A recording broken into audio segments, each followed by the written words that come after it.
Buenas noches, esto es Zona Franca y yo soy Daniel Pacheco. Los 8 jóvenes asesinados en Samaniego, Nariño, hace pocos días, se suman a una enorme mancha de sangre que casi 4 años después de la firma del acuerdo de paz no deja de tocar a todos los que vivimos en este país. Ese luto, digámoslo con sinceridad, no será muy largo. No es solo cuestión de indiferencia que la hay, es que a ningún país le caben tantos lutos juntos, porque el de Samaniego se trepó encima del de Llano Grande, el barrio de Cali donde fueron asesinados 5 menores de edad la semana pasada. Y el de Llano Grande se trepó encima de la masacre de Tibú, norte de Santander, donde hace un par de semanas fueron asesinados 7 campesinos. Y la lista sigue para atrás, es muy larga. Solamente en el 2020, según Naciones Unidas, hemos tenido en Colombia 30 masacres, al menos 30 masacres. Eventos en los que son asesinadas más de 3 personas. La muerte en Colombia es tan constante que es difícil llevar la cuenta. Por eso hay tantas cifras dispares y cuentas distintas y sobre todo es imposible conmoverse siempre. La indiferencia en este sentido es más un sistema de autoprotección para que podamos seguirlos vivos viviendo sin estar en un luto permanente, en un duelo constante en el que sería imposible vivir. Este lujo de no tener lutos constantes, de olvidar, de apagar el noticiero, el de saltarse la página del periódico, no lo tiene todo el mundo y sobre todo no lo tiene un funcionario en este país, el defensor del pueblo. El defensor, por su mandato constitucional, es el defensor sobre todo del pueblo que sufre violaciones a sus derechos humanos. El defensor existe para todo aquel que es atacado, de la que desafortunadamente hay mucha gente en este país. La semana pasada fue nombrado el reemplazo del actual defensor del pueblo, Carlos Negret. Negret llegó al cargo hace 4 años, justo en medio de la campaña para el plebiscito por la paz en el 2016.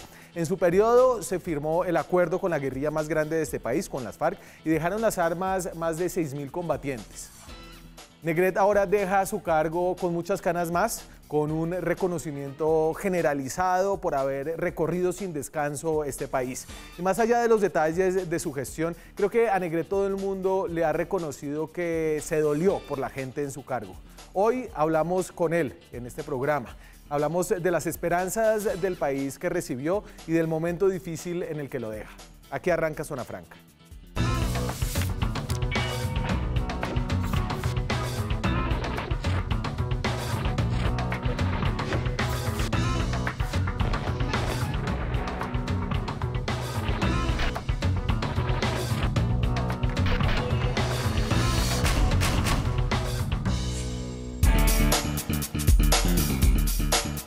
Esto es Zona Franca, son las 9:05 de la noche, estamos en directo desde Bogotá. Esta noche con un programa de una entrevista larga, una conversación que vamos a tener con el defensor del pueblo, Carlos Negret.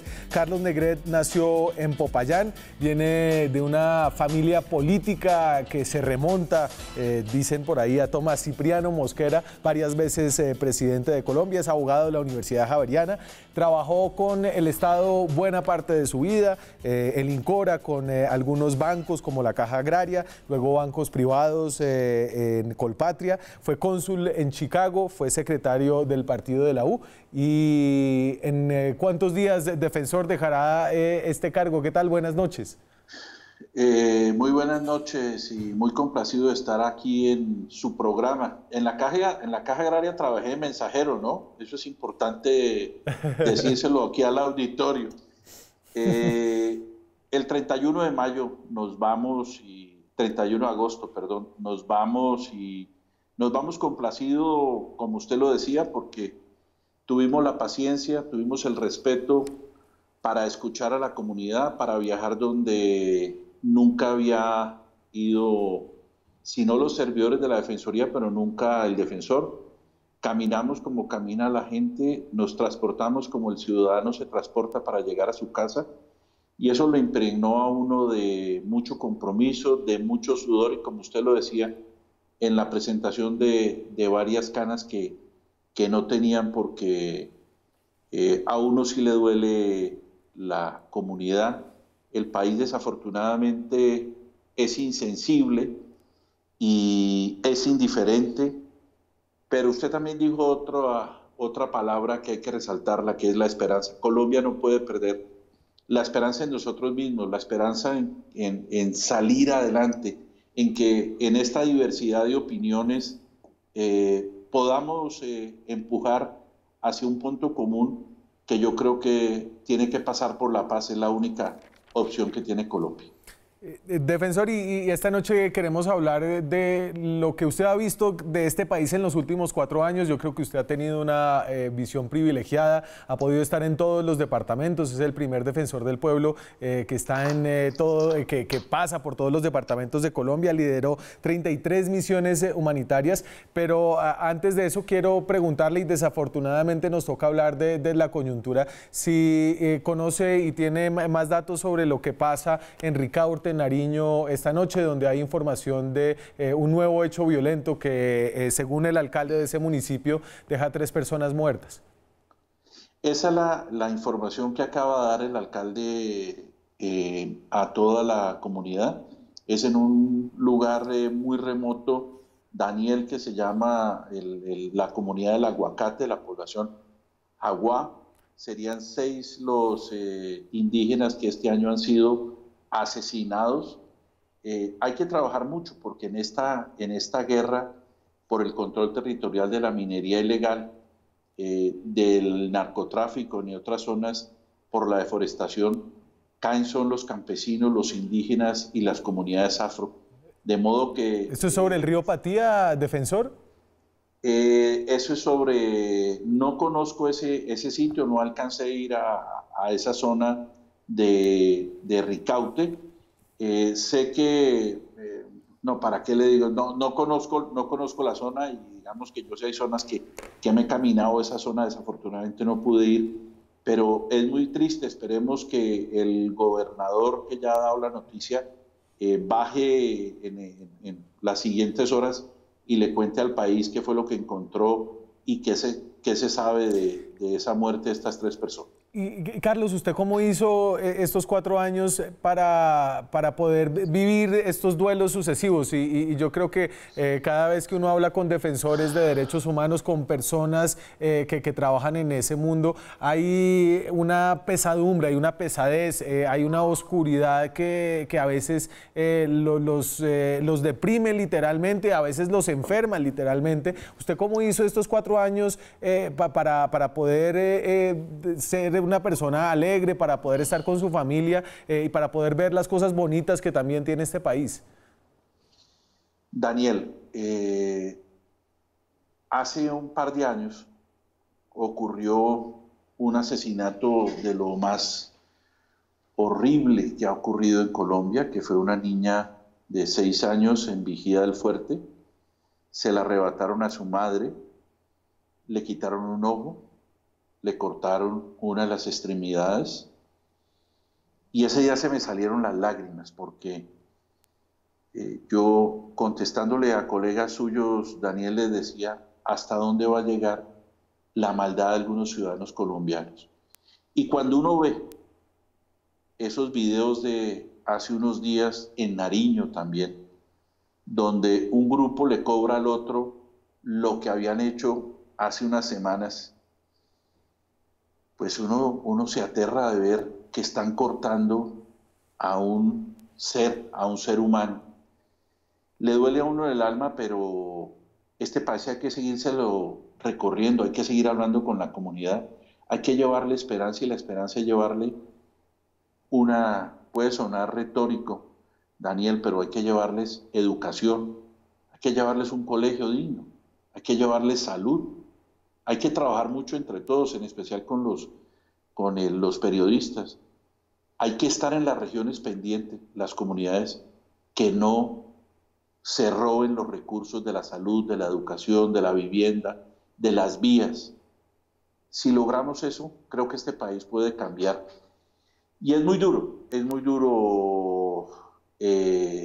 no sé qué explicar. A uno le duele, pero al día siguiente había que ir al Catatumbo a mirar también lo que estaba pasando, pero había que ir al Bajo Cauca antioqueño. Pero este país es rico en producción, es rico en agronomía, es rico en el Catatumbo. Yo lo recorrí varias veces y en una de ellas paré con varios periodistas y les dije, mire, el Catatumbo no es solo coca. Aquí se cultiva arroz, aquí se cultiva arveja, aquí se cultiva café, cebolla. De modo que tenemos que trabajar en la sustitución para que los violentos no sigan haciendo daño en las zonas rurales de Colombia. Defensor, nosotros no lo conocíamos mucho a usted antes de llegar a la Defensoría y de hecho hay muchas personas que fueron defensores que nunca logramos conocer, a usted sí lo conocimos. Yo quiero preguntarle si usted era un tipo de corbata y en este trabajo le cambió un poco la vida o si usted siempre ha sido de moto, mula, lancha y el cargo encajó con usted. A ver, le cuento, yo lo que he sido siempre es un buen ser humano, una persona que cualquier ciudadano, soy asequible desde mis épocas del colegio, la universidad. Mi último cargo público había sido cónsul de Colombia en Chicago y yo un día decidí no volverme a poner corbata, sino para el día que tenía algún evento. Entonces eso fue un cambio institucional porque siempre había que ir en corbata. Cónsul, pero es que hay que venir en corbata. Le dije, no, yo voy a trabajar sin corbata. Eso es todavía por los años 90, 95 al 99. Usted no había nacido todavía, Daniel, de modo que no se va a acordar. Y luego yo ejercí mi profesión de abogado, pero de abogado mediador, de conciliador, y eran muy poquitas las veces que me colocaba las corbatas. Yo me pongo la corbata porque me gusta la corbata, pero uno está mucho más cómodo con estas camisas institucionales, con el blue jean, con las botas, sudando. Es mucho más agradable estar en terreno que estar en esta ciudad como Bogotá, llena de contaminación, y uno hace mucho más trabajo. Yo logré, Daniel, hacer un muy buen equipo directivo, pero también la entidad, la Defensoría del Pueblo, tiene un equipo de gente con mucho cariño, con mucha pasión, que quiere la entidad, que quiere la comunidad, y tenemos en la Defensoría algo que es muy importante, la comunidad, y digamos que también los violentos tienen confianza en la institución, porque nosotros siempre estamos en el centro, nosotros somos un organismo de derechos humanos y siempre estamos tratando de conciliar en todos los aspectos de la problemática colombiana. Defensor, siempre que se renueva la elección de este cargo nos acordamos que este es un puesto político y usted había estado en la política, usted fue secretario del partido de la U, apoyó la campaña presidencial, las dos campañas presidenciales de Juan Manuel Santos. Yo creo que, y le hago aquí un homenaje a Tatiana Duque, que le hizo un muy buen perfil, una muy buena mirada a lo que fue su defensoría, porque permite ver que usted logró sopesar ese aspecto político que tiene el cargo. En efecto, los nombramientos de los defensores regionales tienen un ingrediente político, pero al mismo tiempo logró ganarse la confianza de la comunidad de derechos humanos del país a poner gente muy buena en los cargos directivos que usted tiene en la Defensoría. ¿Cómo es ese balance entre la naturaleza política de un cargo que es nombrado por la Cámara de Representantes y la naturaleza social de la función de la Defensoría del Pueblo? Uno lo que no se puede equivocar es en el enganche de las personas, en mirar el perfil.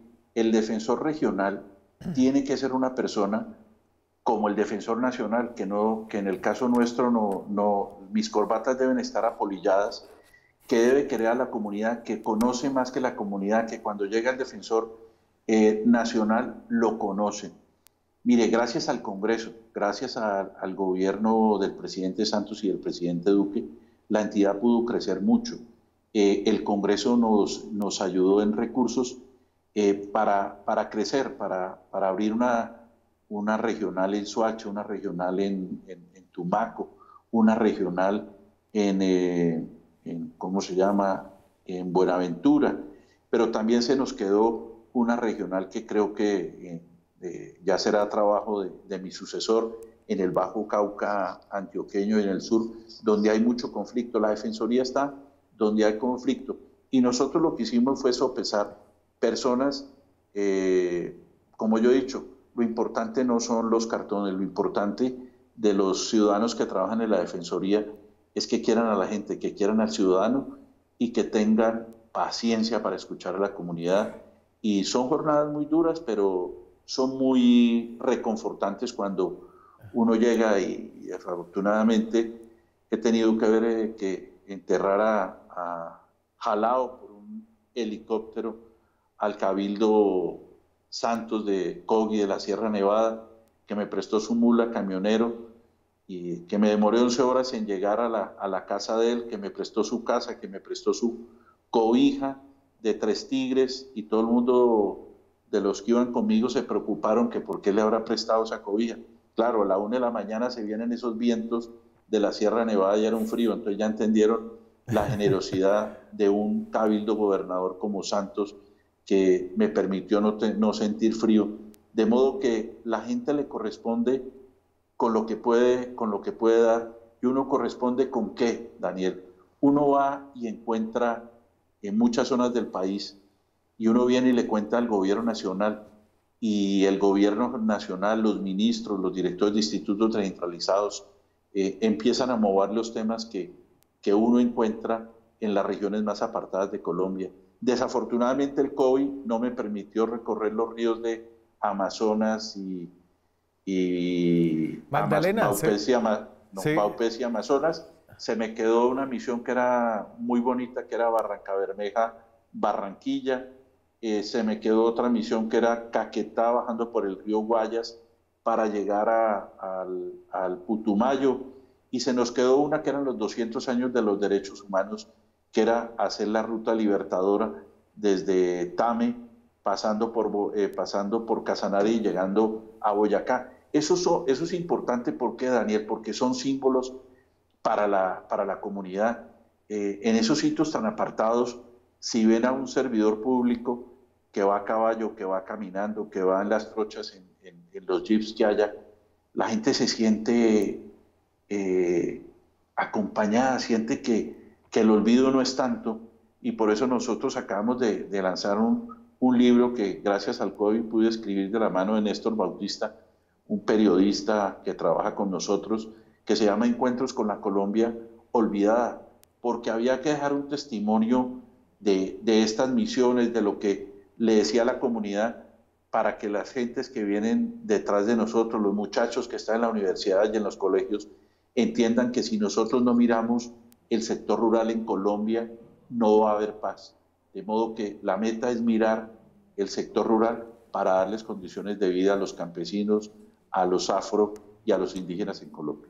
Estamos hablando con el defensor del pueblo, el señor Carlos Negret. Vamos a hacer una breve pausa comercial y volvemos en un par de minutos.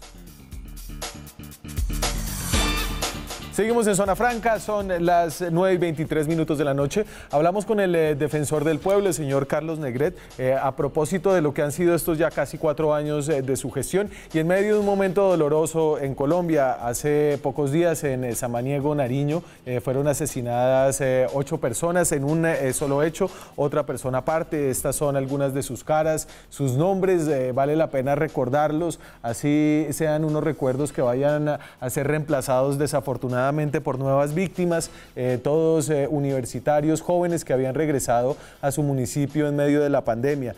Tenemos noticias esta noche, nos cuenta el defensor del pueblo con quien hablamos, que hay 6 personas muertas en Ricaurte, Nariño. De nuevo el suroccidente del país pasa una situación muy difícil. Hablando y escuchando lo que han dicho las personas del gobierno, sobre todo el ministro de Defensa, el presidente, siente uno que cuando se les piden unas explicaciones acerca de por qué se están matando a la gente de esta manera en esas regiones, siempre el narcotráfico se ha vuelto, siento yo, defensor, una especie de muleta que exime al gobierno de responsabilidad, porque viene con todo un relato de que el país quedó inundado de coca por el antecesor, y parece que fuera un argumento que no deja ver que hay una cantidad de otras carencias que tienen que ver con la violencia en el país. Quisiera saber usted qué piensa al respecto. Mire, para claridad, con los 3 indígenas asesinados hoy, serían 6 durante el 2020. Muchas gracias. ¿Qué pienso yo? Las masacres son un síntoma de la degradación del conflicto, Sabíamos que un conflicto como el que se tenía con las FARC iba a ocurrir con la dejación de las armas, porque lo que ha ocurrido es una acomodación de fuerza. Las disidencias de las FARC crecieron, nosotros las habíamos advertido en el 2017, miramos cómo venía ese crecimiento y realmente lo que hay en Colombia en esos sectores, como lo dije en otro medio esta mañana, en Samaniego, por ejemplo, muchos de los guerrilleros de la columna Toño Bando, que fue un profesor histórico allá que fundó esa compañía del ELN, del Comando Sur del ELN, que era el profesor Obando, andan, Daniel, no con camuflados, andan simplemente con sus armas, y cuando tienen que hacer otra actividad dejan las armas en su casa. El narcotráfico es un factor como la minería ilegal de esta guerra. ¿Por qué? Porque los campesinos, los indígenas y los afro no quieren el narcotráfico, no quieren la deforestación, no quieren la minería ilegal. Y una cosa es, perdóneme la expresión que no le queda bien al defensor, no le queda bien rebotarse a 9 horas de Ricaute, no es lo mismo que rebotarse en la carrera séptima con 19 en Bogotá. Las condiciones son diferentes. Hay lugares donde definitivamente estamos llenos de coca. Usted se para en Samaniego y por donde mira hay coca. Se para en Argelia Cauca y por donde mira hay coca. Va al Tarra y la carretera de Tibú a Tarra es llena de coca. Lo que tenemos que hacer, Daniel, es unirnos para no seguir en esta carrera primero de una polarización, de un odio, de una estigmatización, porque los colombianos no queremos esa polarización. Los colombianos queremos opciones de vida y tener opciones para trabajar, de modo que ese debe ser el camino. No es fácil para ningún gobierno manejar 200.000 hectáreas, manejar los grupos disidentes de las FARC. Yo respeto mucho porque hago parte de la estructura del Estado y no es fácil, y yo siempre creo en la buena voluntad de los presidentes, de los ministros. No es fácil. Nosotros, lo que pasa es que, como usted sabe, gracias al acuerdo de La Habana, la Defensoría volvió a tener la autonomía de las alertas tempranas, de modo que y entonces, el defensor tiene... Déjeme ahí hacer un poquito de contexto para que la gente entienda. Entonces, la Defensoría del Pueblo, después del 91, tenía esa autonomía, entiendo yo, de emitir alertas tempranas, es decir, decirle a la opinión pública, decirle al gobierno, decirle a las instituciones, hay algo grave que está pasando en algún sitio, por ejemplo, Samaniego tiene alto riesgo, ojo, y eso se quitó en el año 2004, entiendo, durante uno de los gobiernos 2002. de Álvaro Uribe. 2002. 2012. Y entonces ya la Defensoría, usted ya no podía emitir esa alerta, sino le tocaba decirle al Ministerio del Interior.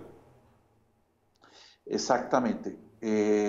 A mí me tocó, yo emitía la alerta temprana y el doctor Juan Fernando, el doctor Guillermo Rivera, que eran los ministros, decidían si emitían la alerta temprana. Digamos que en la gran mayoría, no me acuerdo porque eso ya son tiempos lejanos.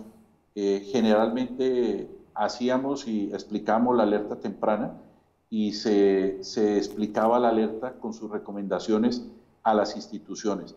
¿Qué fue lo importante? Y por lo que me han contado, porque yo no estuve en La Habana, Daniel, fue las FARC la que pidió la autonomía de las alertas tempranas para la Defensoría.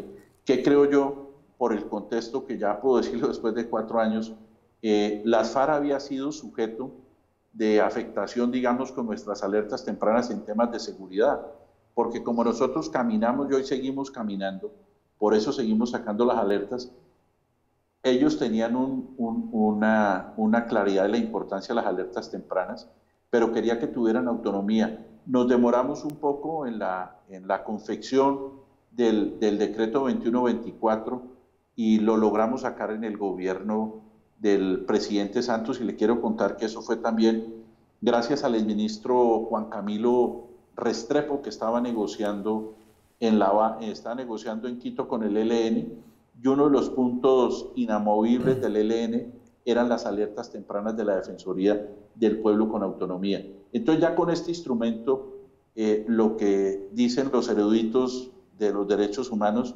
nosotros tenemos la magistratura moral que se resume en una sola palabra. Si el defensor del pueblo dice una cosa es porque es cierta. Las alertas tempranas no son para discutirlas. Sí. Una alerta temprana atendida es una alerta temprana, es una muerte evitada. Y hemos trabajado bien con los dos gobiernos. No es fácil a uno que le estén diciendo que en temas de seguridad no funciona, que en temas de salud no funciona, que en temas... Pero hay que decirlos y digamos que no tengo ningún pronunciamiento en estos 4 años y creo que no vamos a alcanzar nosotros ya a emitir ninguna alerta temprana en estos 10 días. Que nos digan, no, defensor, ¿sabe qué? Que usted se equivocó, ahí no está el ELN, sino que está el Clan del Golfo, ¿no? Ahí son los caparros. Defensor, y habría que lanzar alguna alerta temprana porque esa autonomía se pueda poner en peligro. Es decir, ¿siente usted que esto es una cosa bien establecida, que está bien entendido entre el gobierno, que esto debe ser una función autónoma de la Defensoría, o hay que estar alertas frente a un cambio futuro en eso? No, señor, mire, no hay ninguna posibilidad. Yo tengo que decir que el presidente Duque le dio instrucciones claras a los ministros de atender nuestros requerimientos, y he tenido en 2 consejeros, el consejero de paz y el consejero de seguridad, unas personas que han recibido muy bien las alertas tempranas, las estudian, se documentan con ellas y por ahí desarrollan mucha la labor, de modo que es inamovible la autonomía de las alertas tempranas de la entidad. Y en ese sentido, defensor, y déjeme preguntarle, en este clima de polarización que usted describió, en el que también se agita la violencia, cuando hay una masacre se politiza y se polariza, ¿usted cree que hay de parte del gobierno una intención clara, importante, de evitar que estos hechos ocurran? ¿Cree que usted, hay voces que sugieren que estas masacres son el resultado de una visión política que está en Casa de Nariño ahorita mismo? Usted, que hace parte de una función independiente del Ejecutivo dentro del Estado colombiano, ¿ha percibido algo de ese tipo? No, señor, no he percibido eso, y le quiero contar algo más.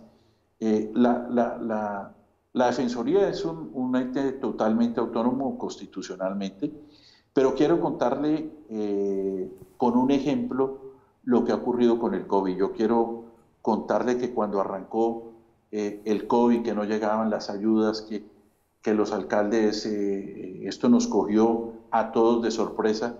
Yo hice una manifestación y dije una cosa que quiero reiterarla también para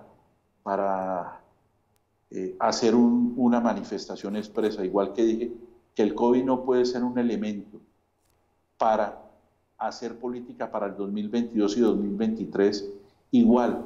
Todos estos hechos de violencia yo creo que le duelen desde el presidente de la República hasta la persona más, hasta los muchachos, por colocarlo así. A todos nos duele la violencia, pero no hay ninguna posibilidad que en el gobierno tengan esa actitud. Todo lo contrario, trabajan para que esto no ocurra. Yo le quiero contar, tenemos 500.000 compatriotas nuestros que todos los días están en terreno, que son los soldados, los policías que están tratando de cuidarnos. El hecho aleve hoy en Toribío no tiene sentido, de haber matado a un muchacho de 25 años, policía, en un plan pistola, ahí en el norte del Cauca. Eso lo tenemos que rechazar y tenemos que seguirlo rechazando, porque lo único que no puede haber en Colombia es seguir aumentando la polarización que ya tenemos. Defensor, voy a aprovechar este momento para hacer una nueva pausa comercial. Gracias por esta charla que tiene usted con nosotros, un programa entero. No solemos hacer esto, pero 4 años en la Defensoría del Pueblo, 33 misiones humanitarias, 32 departamentos visitados, definitivamente lo ameritan. Volvemos en un par de minutos.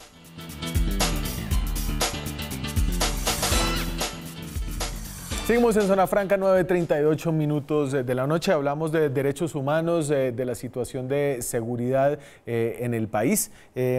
¿Cómo han sido estos 4 años de la Defensoría del Pueblo de Carlos Negret? Hay luces y hay sombras. Por ejemplo, en términos de desplazamiento, un indicador clave en derechos humanos, las cifras indican que desde el 2016 hasta el 2019, la última cifra que tengo, esto es de la unidad de víctimas, el desplazamiento se ha reducido de cerca de 100.000 personas, tuvo un pico en el 2018, 137.000, bajó en el 2019. Entendemos, según unos reportes preliminares del 2020, que ha vuelto a subir. Pero por otro lado, y donde sí hay solamente sombras, es en el tema de asesinato de líderes sociales. Estas son cifras no de la Defensoría, sino la Defensoría también tiene sus cifras. Estas son de la Consejería Presidencial para los Derechos Humanos, que toma las cifras de la ONU. Y ahí, desde el 2016 hasta el 2019, vemos un incremento constante, tanto en los años de Juan Manuel Santos como en los de Iván Duque, cifras parciales ahí para el 2020. Y en ese sentido, Carlos, usted ha dicho, y me parece una frase bonita, que a la paz hay que tenerle paciencia. Y es difícil tener paciencia cuando esa paciencia implica contar muertos, contar víctimas y ver que el sufrimiento de la gente sigue, pero hay algo, una sabiduría que quiero que usted saque y desentrañe un poquito más acerca de esa actitud de esperar, de insistir. Sí, los procesos de paz nunca ha sido fácil. Por ejemplo, a mí me tocó acompañar en el año 92 o 93, no me acuerdo, a William Cañizales, el director hoy de la Fundación Progresar. Me tocó acompañarlo en la desmovilización del EPL. Se le entregó una finca en ese momento. Estuvimos en eso. Yo le cuento esto porque la paz es posible. Yo tuve que verme un par de veces en los 90 con Rubén Zamora, Emiro Ropero, que se desmovilizó con las FARC. De modo que cuando le digo que hay que tenerle paciencia, hay que tenerle. Con los procesos ocurre un tema muy grave, que son los asesinatos de los líderes, de los excombatientes, que va más de 200, pero en cifras del Centro de Memoria del Observatorio de la Universidad Nacional, en 3 años de la SAUCE, del 2006 al 2009, cayeron 950 excombatientes de la SAUCE. ¿Qué quiere decir? Por eso la paciencia, Daniel. Hay que tenerle paciencia, porque pareciese que hacer la paz en este país es sinónimo de violencia, porque los que han dado el paso a no seguir empuñando las armas, los asesinan. Por eso tenemos que rodear los procesos de paz. Por eso yo he dicho que hay que tender los puentes nuevamente con el ELN, pero no más secuestros, no más reclutamiento, no más extorsión, porque si no, la gente, el ciudadano que trabaja todos los días, no va a creer en estos procesos. Y paciencia, porque tiene que ser de ambos lados. No es un proceso fácil el que se tiene con las FARC, pero creo que hay que seguirlo enrutando. Sí. Y como usted dijo al principio, la esperanza, no podemos perder la esperanza en la paz en Colombia, porque yo creo que es el único camino que tiene Colombia. Y al principio usted hablaba de esta historia muy fuerte acerca de una niña asesinada en Vigía del Fuerte. Hábleme de otra cosa, de otra experiencia que en cambio le haya dado una idea totalmente distinta, de un lugar, una conversación que usted haya sentido que hace que su trabajo valga la pena y que esta esperanza que tenemos todos, que a veces se apaga, se pueda mantener ahí. Mire, yo fui a La Guajira muchas veces y alguna vez fui a una ranchería, que ojalá no me equivoque, como me equivoqué un día cuando no pude decir los 3 ríos que son de la cuenca de Tumaco. fui a La Guajira, a la ranchería El Paraíso, y se levantó una niña guayú y me dijo, en esa ranchería El Paraíso, me dijo: defensor, los niños de La Guajira queremos agua potable, y queremos agua potable fría como se la deben tomar sus hijos en Bogotá. Eso era a las 12 del día, en una ranchería que los guayús saben construir sus casas, sus lugares de vivienda. Uno no siente calor porque está muy bien hecho. Y nos propusimos, vinimos con ella a Bogotá, con su mamá y con un hermano tal vez, visitamos varios medios de comunicación y alguien hizo el trabajo. Cuando yo me di cuenta, el gobierno de los Estados Unidos, a través de USAID, fue el embajador, fue el director de USAID, le colocaron a ese lugar agua potable y agua fría. Entonces eso lo llena de esperanza, porque si trabajamos todos juntos, los niños van a poder tener agua, porque es increíble que uno viaje por la Orinoquía y la Amazonía con los ríos al lado y no haya agua potable. Pero le doy otro dato. Usted debe saber quién era Aquileito Mecheche. Yo dormí en su comunidad después de 11 horas en Panga, después de pasar el río Atrato, caer en el Truandó, caer en el Chitadó. Dormí allá. Él fue desplazado y lo asesinaron en abril del año pasado. Y un padre de familia ahí, nosotros estuvimos 3 días ahí, me dijo: el 24 de diciembre vinieron por la niña y yo no quise, mi hija tenía 13 años, defensor. Y vinieron hace 8 días y me pusieron un revólver y se me llevaron la niña. Y ahora que estuvimos otra vez en el Chocó, pero por la costa pacífica, se logró la recuperación por unos movimientos que hubo en Quibdó de la niña que había sido reclutada 1 año y medio después. Porque también le tengo que decir, nosotros logramos hacer Tumaco Cupica en 3 misiones humanitarias, y es mucho lo que uno conoce y aprende y puede incidir en la política pública. De modo que esas dos cosas, muy duro el reclutamiento, tenemos que trabajar mucho, porque los actores armados ilegales no pueden seguir reclutando niños. Los niños tienen que ser para que estudien geografía, para que tengan un lápiz, para que se asusten si quieren con el álgebra Baldor, pero que no les coloquen un fusil y no les coloquen un arma de corto alcance. Hablamos con Carlos Negret esta noche, es el defensor del pueblo, dejará su cargo en agosto de este año, lo reemplazará el señor Carlos Camargo a finales de este mes, deja su cargo, llega Carlos Camargo, siguen los Carlos en la defensoría, ojalá, defensor, como usted, sea un defensor que no para mucho por aquí en Bogotá. Voy a la última pausa de este programa y volvemos en 2 minutos. Seguimos en Zona Franca. Esta noche hablamos con el defensor del pueblo, Carlos Negret. Defensor, voy a poner aquí un video de su rapada, y esta es otra faceta de su trabajo.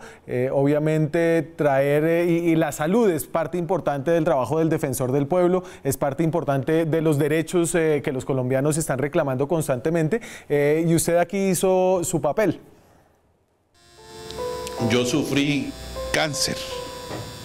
Este acto de quitarme mi cabello como un gesto, un llamado a que si un niño, un adulto mayor, un ciudadano cualquiera le detectan el cáncer, no nos demoremos en expedir las órdenes para la quimioterapia, para la radioterapia.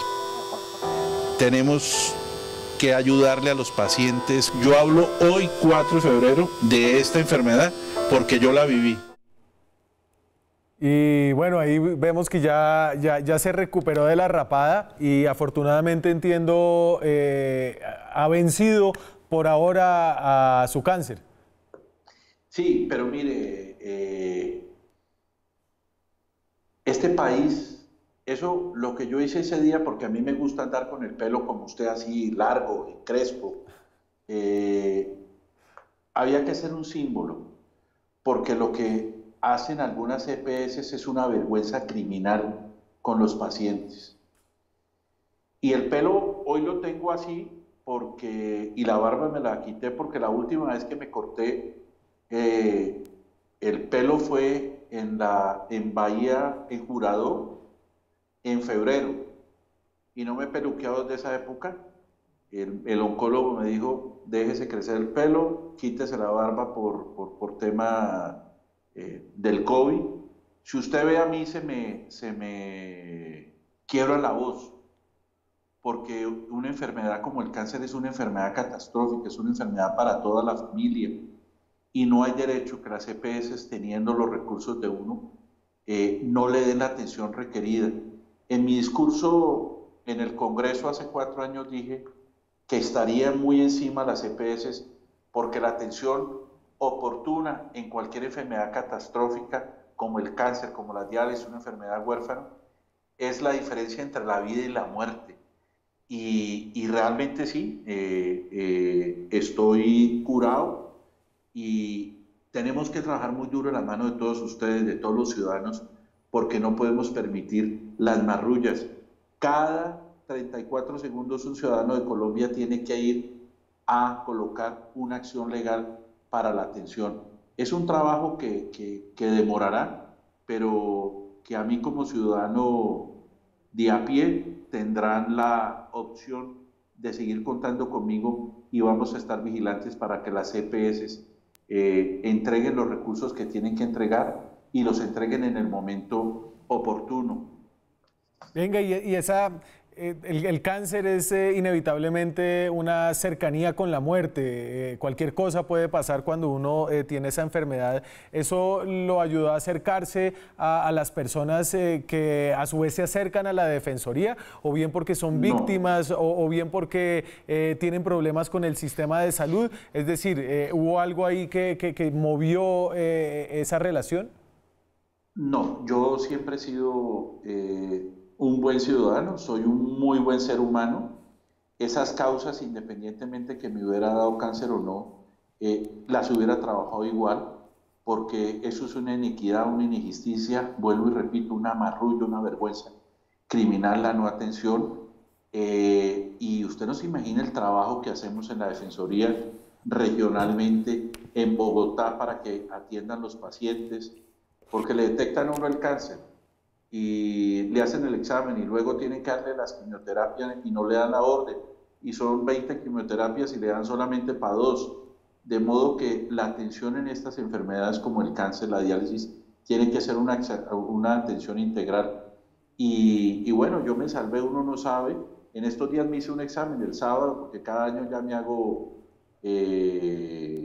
la prueba, el TAC que le hacen a uno para ver si las células cancerígenas no han aumentado, y si aumentaron y le vuelve a dar, pues uno vuelve y se mete y que le den quimioterapia y radioterapia y uno sale adelante. En esa enfermedad, Daniel, yo nunca perdí el espíritu. A mí me atendieron en la Fundación Cardioinfantil y yo no iba a internarme, sino que yo les decía que venía a hospedarme. El médico Zuluaga, el médico Arbeláez, el médico Kimmel, que fueron los que me sacaron adelante. Ellos me decían qué hay que hacer y yo lo hacía siempre con muy buen espíritu. No hay que perder, no hay que perder el espíritu de salir adelante. Cuando el médico me dijo que yo tenía cáncer, yo le dije, ¿qué opciones hay? El 90% que se salva.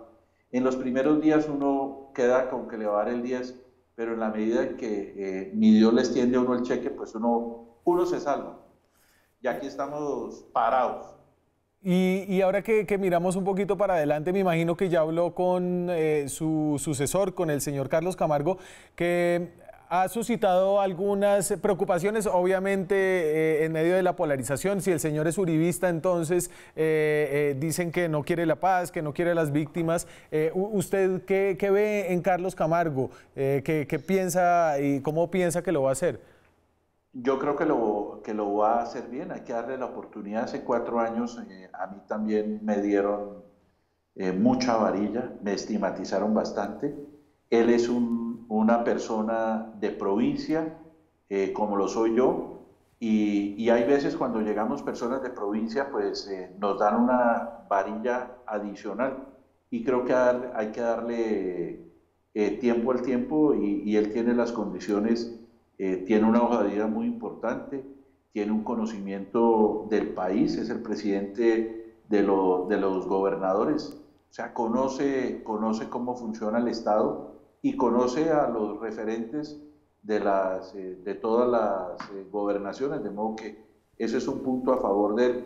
Y a mí hace 4 años me decían que no iba a funcionar porque era santista, de modo que, vuelvo y repito, no podemos dejar que los colombianos nos coloquen en esta brecha que es la polarización, de modo que no polarizar y no estigmatizar, y ya desde 1 de septiembre, como decimos en Popayán, él coge la alcayata y el paso y saldrá adelante en estos 4 años que le restan, que en ningún tiempo ha sido fácil ser defensor del pueblo de Colombia. Y cuando Camargo le diga, venga, Negret, dígame una vaina que yo tengo que tener en cuenta, que es muy importante, ¿usted qué le diría?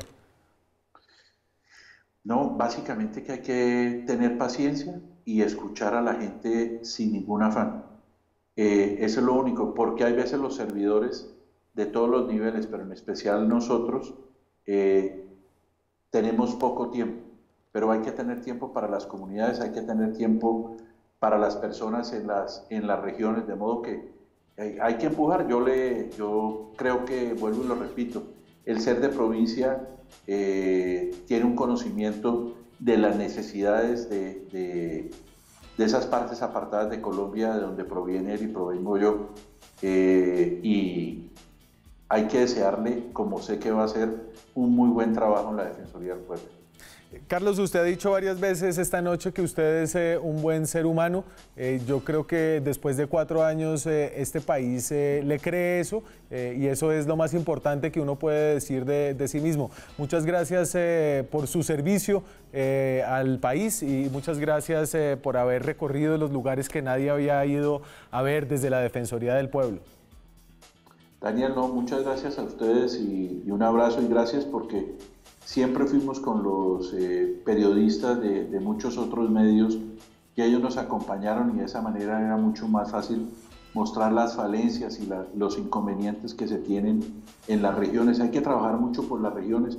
Este es un país de regiones, y la gente lo único que le dicen esas regiones es: defensor, denos tranquilidad, sáquenos de aquí a la guerrilla, sáquenos de aquí a los sucesores del paramilitarismo, y hacia allá tenemos que trabajar, y en eso tendrán en Carlos Negret una persona en esa vía, Daniel, y muchas gracias a usted por su generosidad. A usted, señor, y un reconocimiento, por supuesto, a todos los defensores que trabajan ahí en la Defensoría del Pueblo, personas que ponen a veces hasta la vida por defender los derechos humanos de los colombianos. Carlos, buenas noches, muchas gracias. Muchas gracias y muy buenas noches a todos. Nosotros nos quedamos sin tiempo, nos vemos mañana con más periodismo, más debate, más opinión. Chao.